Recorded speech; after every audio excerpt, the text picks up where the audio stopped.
Hello.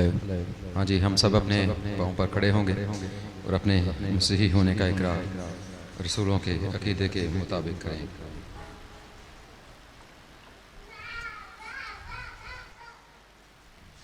रसूलों का अकीदा। मैं ईमान रखता हूँ खुदा कादरे मुतलिक बाप पर, जिसने आसमान और ज़मीन को पैदा किया, और उसके इकलौते बेटे हमारे खुदावंद यस्सु मसीह पर, जो रूहुल कुदस की कुदरत से पेट में पड़ा, कमारी मरियम से पैदा हुआ, पैंतूस पिलातूस की हुकूमत में दुख उठाया, मसलूब हुआ, मर गया, दफन हुआ, तीसरे दिन मुर्दों में से जी उठा और आसमान पर चढ़ गया, और खुदा कादरे मुतलिक बाप की दानी तरफ बैठा है, जहाँ से वो जिंदों और मुर्दों की अदालत करने को आएगा। मैं ईमान रखता हूँ रूहुल कुदस पर, पाक कुलिया कलीसिया पर, मुकद्दसों की रिफाकत, गुनाहों की मुआफ़ी, जिस्म के जी उठने और हमेशा की ज़िंदगी पर। आमीन। तशरीफ़ रखें।